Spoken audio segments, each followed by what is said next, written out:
welcome to the Spodcast. This week we've got Chris Holmes from Trakker. Chris, welcome. Thank you very much. Right, so if we just talk a little bit about your job role, what you do for Trakker, and then we'll go from there. Yeah, that's fine. Well, I'm one of the account managers for Trakker, so I cover the west area of the country. My territory runs right from Shrewsbury. I cover Nottingham, North Wales, South Wales, Bristol, right the way down to Todmorden Manor in Dorset. Crikey. All of Birmingham, the Cotswolds. So I cover all the shops that have accounts with Trakker in those areas. Right. I'm very lucky, and I very much love my job. I get to work for such an awesome brand and such awesome people. You know, working with people like Joe Bridger, and obviously there's Adam Reed does the same job as me. Alex Bransby does the same job as me. There's another chap that most of you wouldn't know. He's my direct boss, right? And he's very, very famous in the joke world. His name's Gary Rowley. And if any of you ever search him on Amazon, he's got one of the biggest selling joke books on Amazon. Oh, right. Yeah, and Rowley is a joke a minute. You never know whether he's being serious or not. But yeah, my job is basically to drive around and help the shops sell our kit, show them the new kit, obviously help them with all sorts of POS in the shops and open days. But you know, like we do a lot of open days now. We're actually here doing an open day today, Dom. That's where we've met at Angling Direct Swindon to do one of those. So we get to do a lot of that, and then obviously on top of that, we do tend to do a little bit of fishing as well, which is really nice. So I do have a little bit of the dream job, to be honest with you. I saw you at Churn Pool. That looked like a good session. Fantastic, especially for the time of year. Adam and I turned up to film the new rods that we'll probably talk about later on. We turned up to Churn, and Gary Hood had booked it for us and said he'd booked this great little lake in the Cotswolds, and it had got some really nice, pretty fish in, and we were a little bit optimistic with the weather, and we thought, you know what, we might pick one or two up. It is quite known for doing bites in the winter. So we turned up, and the lake split. It's sort of almost like the shape of a bone. Right. And Adam's turned up a little bit earlier than me, which I knew he would. He said we'd get there and we'd flick for ends. But Adam's turned up, and the wind's pushing up to the top end. Right. And then Adam, speech quotes, had to set up quickly because Gaz needed to do something. So he's gone in the wind end, and he's flicked out a solid bag. Just roaming solid bags around, see if there's any fish about, and managed to have the biggest fish in the lake at just over 40 pound. Wow. I'd turned up, and he had the tape while we were there, and I was like, I got on the net, as you do when you're fishing with your mates, you always get on the net for them, and it's gone in the net, and I went, that's a big fish, Reed. And he was like, is it? I said, yeah. I said, that's a decent fish. I said, it's going to do 30 easy. And then when we got on the scales, it went over 40 pound, which was a great start to the sesh. And I went down the other end and waded through many, many bream. I'm not bream don't bother me. I feel that if there's bream feeding on me, then carp will come in to investigate what they're feeding on. And subsequently I kept baiting the spot, knowing that the carp moved from one end to the other. Adam had 4 fish and I still hadn't had a bite. I just had 8 or 9 bream. And then I had a carp, and then I had another carp and another carp in the last night. And I really felt that if I could have stayed on fishing, that I could have clubbed it that day, because I'd been putting out some bait, and the fish had started feeding on it, and they were having it. You know, I'd had 3 bites like early morning. We were packing down, had another bite. That was a 30 on the nose. And it was like, wow, and it was so disappointing that we'd got some filming bits to do for the new landing nets that I couldn't leave the rods in the water, and I couldn't carry on fishing, which was a shame, because I really think we could have had a few more fish down there. But it was a cracking session. That was really, really good. So obviously, let's move that, takes on nicely to the new rods. Let's talk a bit about them. What are they, the range? Well, obviously, Trakker released rods many, many, many years ago. They had sets of rods, but they stopped doing them. But we decided about 2 or 3 years ago that we were going to get in the rod market. Jerry approached me and said, we'd like you to be part of it, because obviously with my connections with the England team, we have to be able to fish quite long range in the team. I enjoy fishing long range. I enjoy casting. I did have an injury in my shoulder the last couple of years, which has really slowed it down a little bit, which is a shame, but it's just part of it, I suppose. So we got involved first. Jerry asked me to get involved with the spod marker rods that we do, and I must say they're such a good rod. You know, I'm using them at the Worlds. I think clipped at just shy of 170 yards with a big spom, and we're in the clip at that. And I've got some videos of doing it to show what the rod's capable of. A lot of the time with spod marker rods, you know, we've got 2 in the range. We've got the Defy and the Propel. The Propel is a slightly stiffer rod, probably better for longer range. but the slightly softer rods are always easier to fish short range with. A lot of people think that, oh, I need a big powerful rod, but actually you need the right rod for the right situation. And the Defy rod, although you can fish a long way with it, bait a long way with it, it's lovely at that 80 to 100 yards range. So it's because it compresses well. You stay more accurate with a rod that's really stiff. You're trying to compress it for short range. It's very difficult to get it to compress exactly the same each time. Whereas if you're fishing a long way, of course, you put so much into it that you're fully compressing it. So we've got those two in the Spod marker range. The Defy comes in a 12 and 13 foot version, and so does the Propel. Once we released those, we started work on the fishing rods. So we worked on the fishing rods for nearly a year and a half. Fishing rods come in 3 sizes at the moment. There is the 12 foot 3 pound, 12 foot 3.5, and the 13 foot 3.5. Again in the Defy and the Propel range.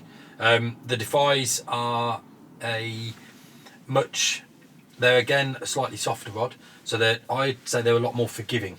So because they're a little bit softer, if you're not well practiced at setting your clutch or working the back wind, then a fish lunges under the tip, it's got a little bit more give. Whereas a rod that's got a little bit more power, like the Propels, you can't afford to get it wrong, because with a rod with a bit more power, they tend to be a little bit stiffer, so you can run the risk of like pulling up if you're not on it. The Propels come in exactly the same size as the Defies, so 12 foot 3 pounds, 12 foot 3.5, and 13 foot 3.5.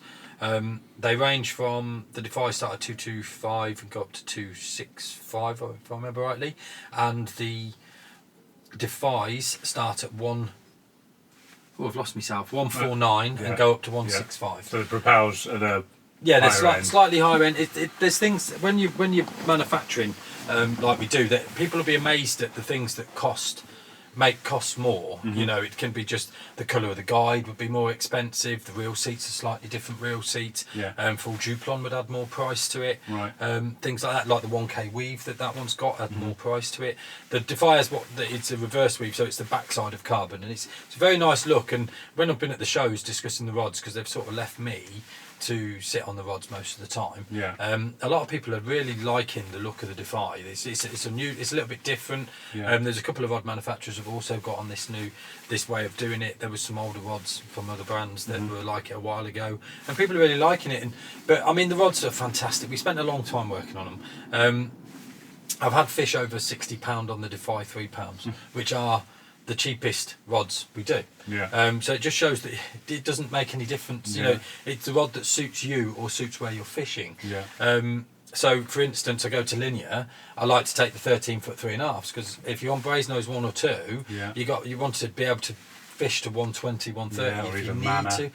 Even Manny, you can have some long chucks, and that, so I'd use them there. But then if I turned up to like Churnpool, I was using 12 foot 3 pounds, because the biggest chuck I was going to do was 80 yards, and of course the playing action of them is slightly different. You can cast like 3 pounders a long way, but you're never going to be as accurate.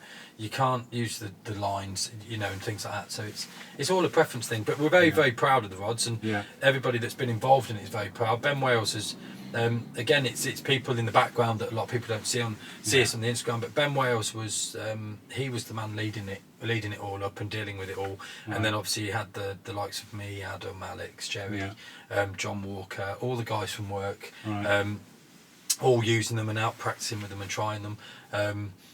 And they've been fantastic. And the rod market's always going to be a difficult one to get into. And they are very precious, aren't they, about their brand? They are, and there's a lot out there as well. And all we can say is that we feel the rods are perfect. We've worked on them to get them right. And there is a lot of good rods out there, and it's difficult to say that this rod is 50 times better than that rod.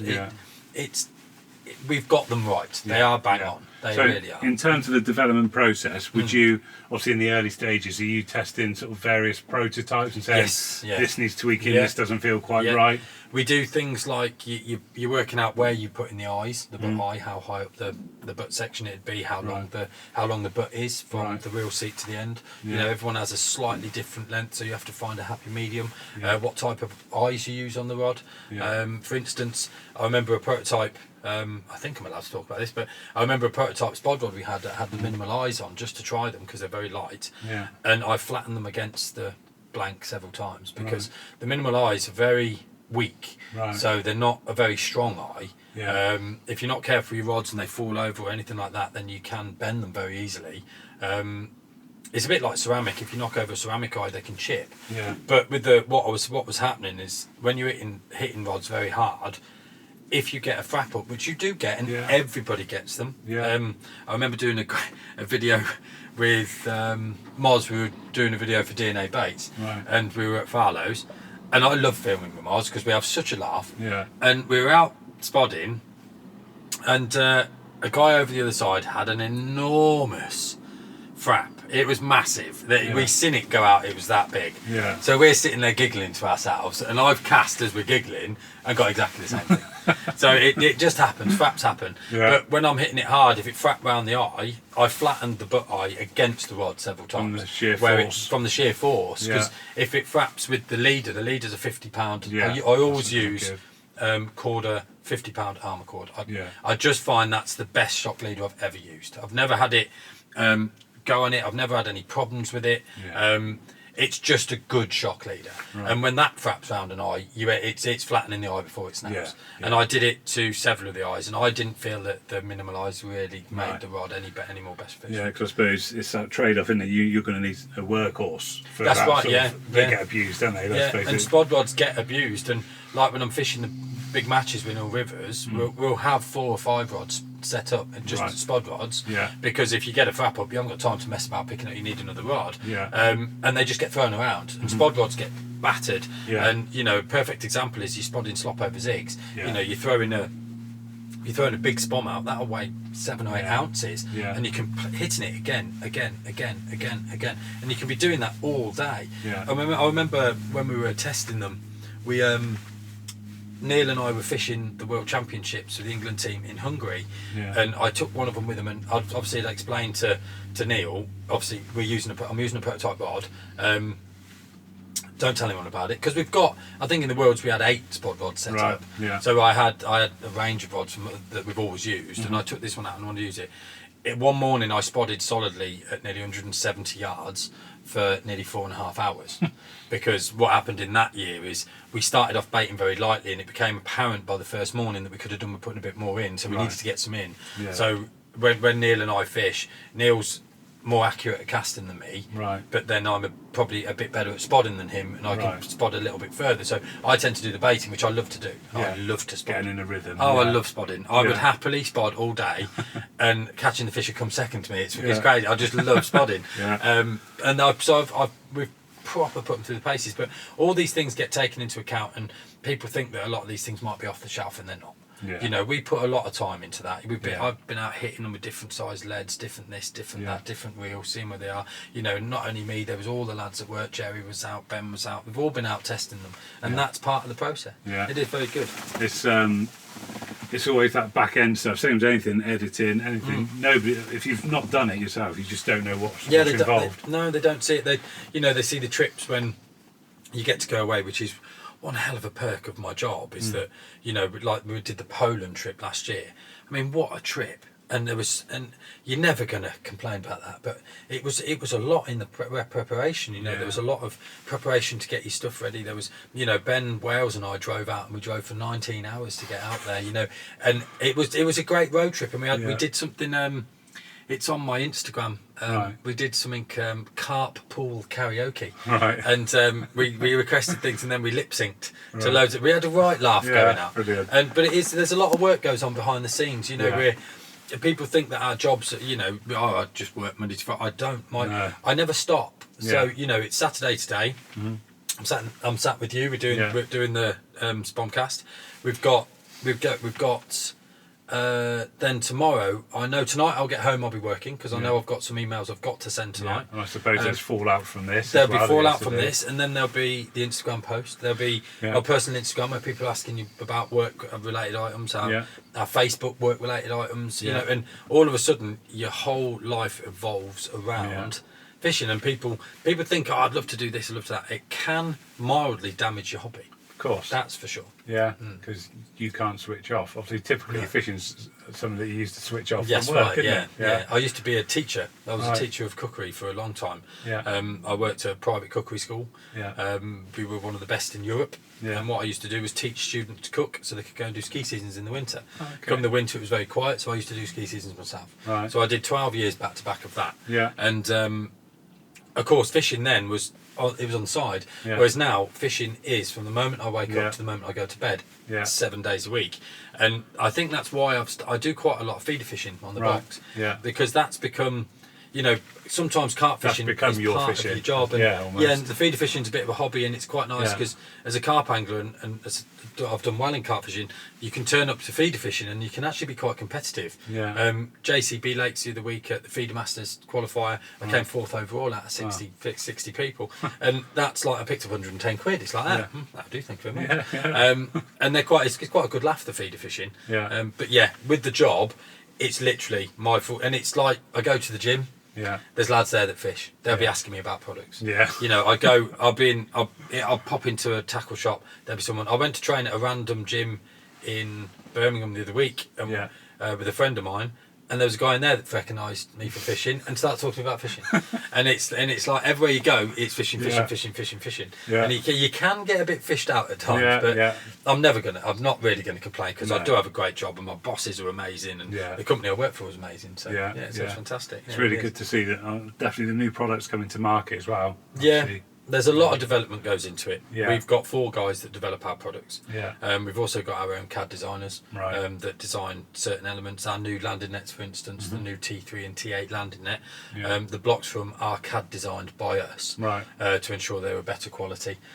We have them manufactured first. Yeah. And hopefully, because you can get, there's certain landing nets on the market that are just an off-the-shelf landing net that a company will manufacture, and you can just have your logo put on it. And then I don't think they're ever as good as if you actually develop it yourself, because there's reasons that we want things. They're very easy to take apart. For instance, our new ones, very, very easy. Yeah, I got one as a second net initially, and I use it as my main net now. Yeah, they're good.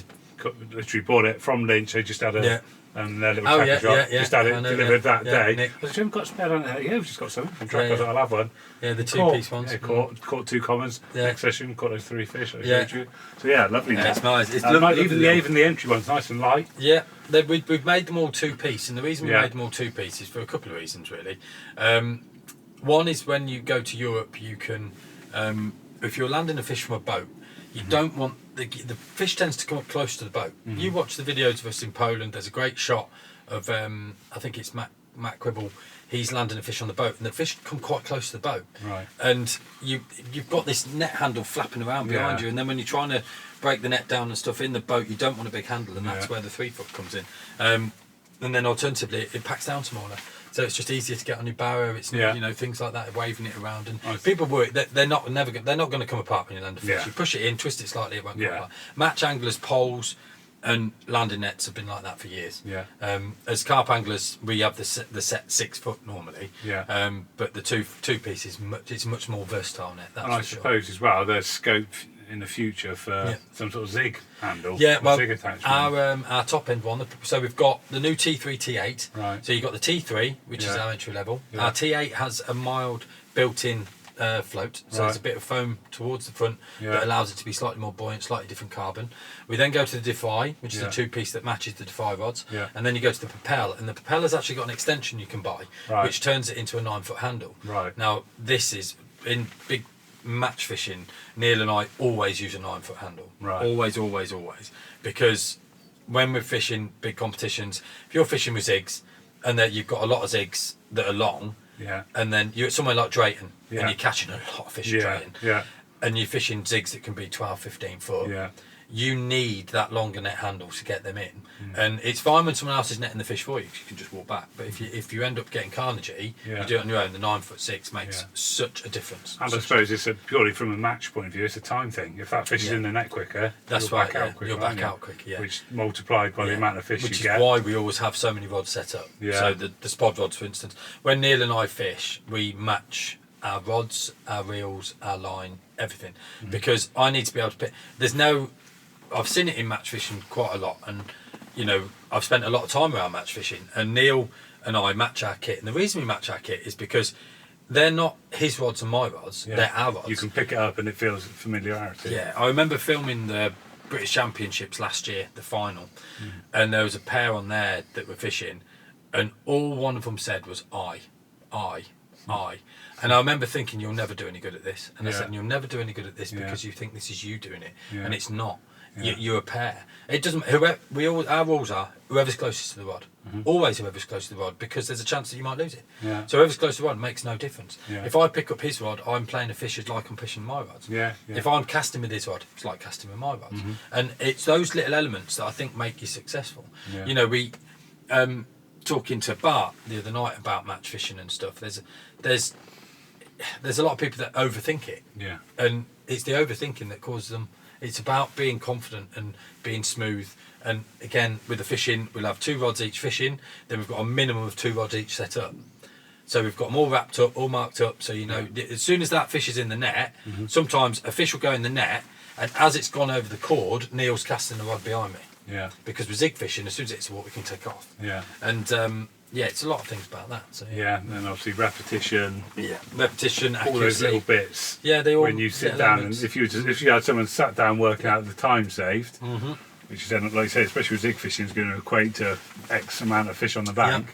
It's the same with the match anglers when they're using poles and things. How quick they can unhook a fish. It may only seem like 5 seconds, but when you're catching 100 fish, all of a sudden that's 500 seconds. And 500 seconds equates to nearly 10 minutes, something like that. And so 10 minutes. So 10 minutes of catching fish. So if you're 10 minutes in the water, if you're in the water 10 minutes longer than everyone else, you can catch another 5 fish. So you're 5 fish ahead of everyone else. And it's the same in the feeder fishing. So, it is being prepared, being organised, and things makes a big difference. Is there a typical day for you, or are they? Yeah, a typical day for me is I get up around 6, half 6.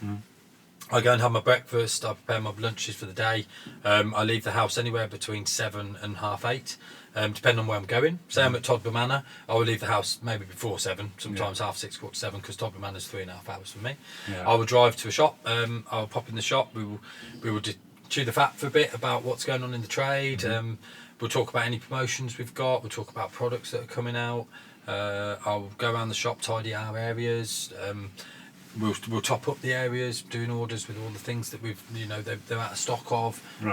So we'll do orders. We'll go online and do bits. Then there'll be odds and ends with social media we might do, and then once I've done that, then I'll move on to my next shop and I'll go and do that. And then in between all that, you'll have things like to deal with, like any returns that may have happened, new accounts, problems with this, problems with that. It's just lots of things, delivery issues. So it's really hands-on then. Yeah, it's very. I spend a lot of time on my phone. A lot of time on my phone. My phone doesn't stop all day. I do tend to have at home, I used to always have a 7 o'clock cut off. So in the evening, if the phone rings and I can see that I know that it's a fishing phone call, I won't answer it, because it just wasn't fair on partners. It's never been fair. So it's one of those, you've got to sort of get it somewhere around, if that makes sense. And so that's my average day. I get back home, I'm probably home most days about 4:30, 5 o'clock. I go straight to the gym. I train and go home, do my dinner. I might then start doing some prep for matches or something like that. I don't tend to watch a lot of TV. I like being out in my garden. I keep all my gear at a container, so I go to my container quite a lot, and I'll spend an hour there messing about, just fiddling. I might be cooking up some hemp in the back garden, things like that. So that's sort of my average day, really, to be honest with you. A lot of prep work. A lot of prep work, just cracking on and trying to get as much done as I can. But this is where being a bit fished out comes in. Sometimes it's difficult to get home and want to sit down and tie rigs and things like that when you spent your whole day talking about fishing. And that's where I've got other hobbies, like my snowboarding. I lived and doing that a lot. My house is one of my things that I do in my gym. It's it takes me away from. Sometimes takes your mind away from everything that you do. So I suppose a lot of your carp fishing sessions are all very last minute. My fishing in the this area, do a night type scenario. There's a lot of that. I do a lot of. So there'll be the competitions that I've booked in with Neil. We're booked into the British Carp Cups this year. We haven't done the British Championships for various reasons. I'm not going to go into them on here. But we've entered the British Carp Cups this year, so we're down on Thorny Weir, so there'll be a practice weekend. Yeah. But more than anything, it'll be work says, right, we're going to go out, we've got to film these products, let's go here. But last weekend, Linear Open Day, so we were down there Friday morning setting up, so we've got the rods out, we've had a few fish, hoping to get fish the next day. It didn't quite work out, we reeled our rods in at night, and I baited up thinking the fish will be there in the morning, ready for people to catch fish. And it didn't, no one caught along our bank, it just seemed they moved off. So there'll be a lot of that. But this year I've took a ticket on RH Fisheries Western Park, which I'm really looking forward to. I had a ticket last year on Horton, and I like Raf that owns RK Leisure. But I told him a few things last year that I don't think he was quite aware of. There's a lot.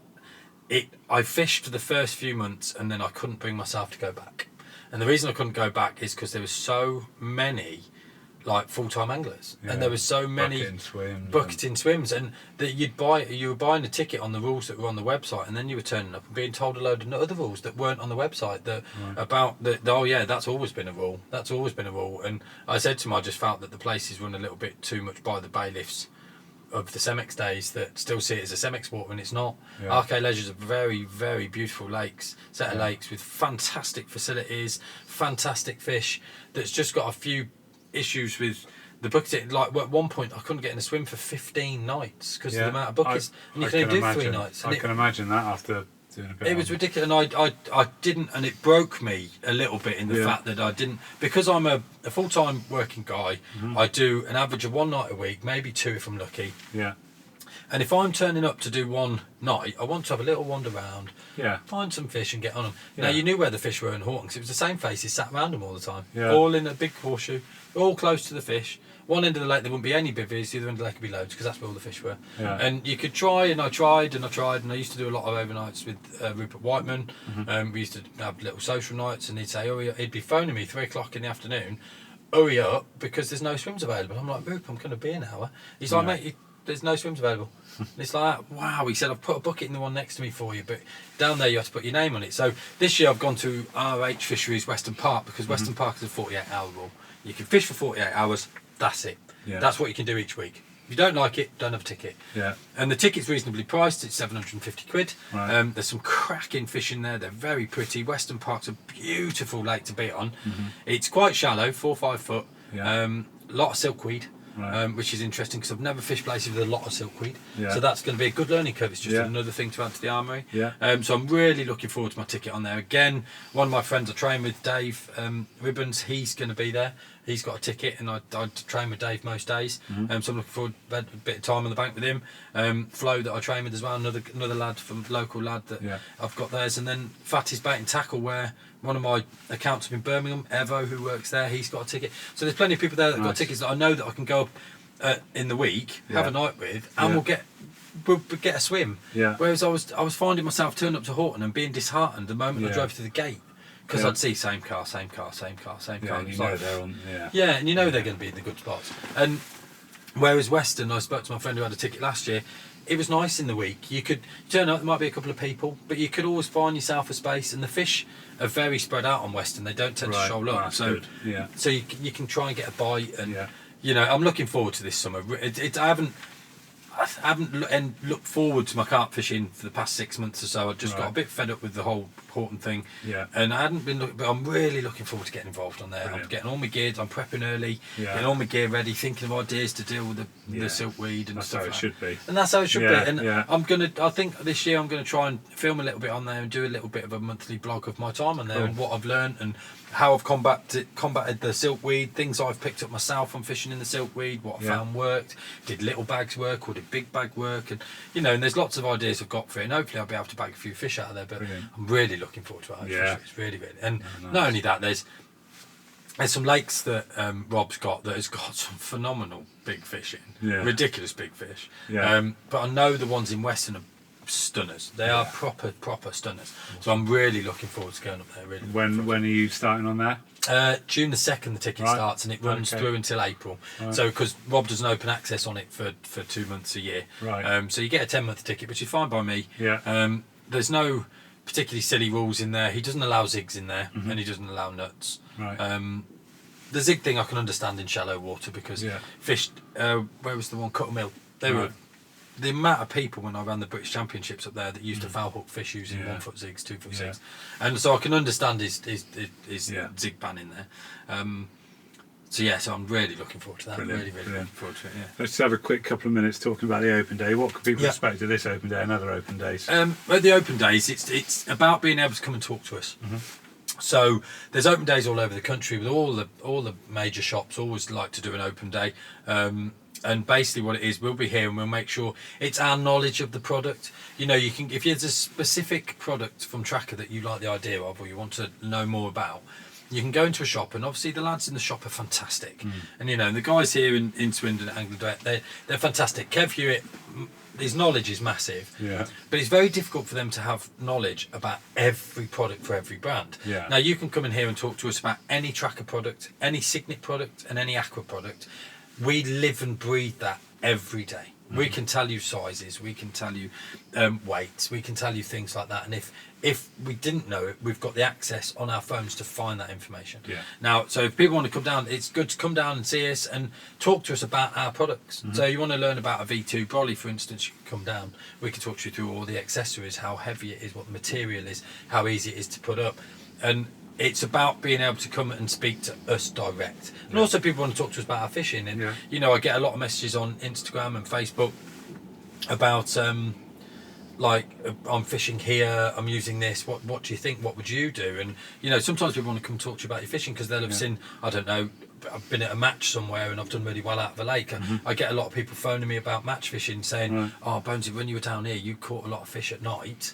I had one this week where Neil and I were fishing a match on Brasenose 1 and we had 11 fish through the night, whereas everybody else on the lake blanked. And he was like, what were you doing? It's like, and you have to keep little bits to yourself because that's what keeps you ahead of the game. But this, you know, you're always going to help people because you want people to do well. And, you know, there's these little things and it's silly things. You're doing something that a lot of people wouldn't think to do. People that are very good at that, the likes of Ryan Need, Wayne Mansford. Ryan Need's so good at thinking outside the box, but also going in with amounts of bait that you wouldn't normally think of using. You'd think it was excessive, but on some places he's been, it works. If there was one person in the world that you said to me, need them to catch your fish, save your life, it'd be Ryan Need or Tom Maker. Because Tom is always told wherever he goes, oh yeah, you're just this and you're just that, you can just spod this and spod that, and he's like that. It won't work here. And he turns up and he bats it. That obviously does work. Ryan Need he phoned me before he went to Baden Hall. Now Baden Hall is, you're lucky if you're on a 48-hour session if you had 2 fish. That's a very lucky session. Yeah, I think he had 31. And he said to me before he went, he said, I'll batter it this weekend. He said, I'm going to that big common as well. He said, I know it will come out and I know where it will come from. And it's like, okay. Sure enough, he's like, you know, Captain Jack out of, where is it? That would potentially do the British record, Home Fen. He's had it both times he's been. He's an incredible angler, angler. But yeah, so you get a lot of people wanting to pick your brains. So I get a lot of that. A lot of that.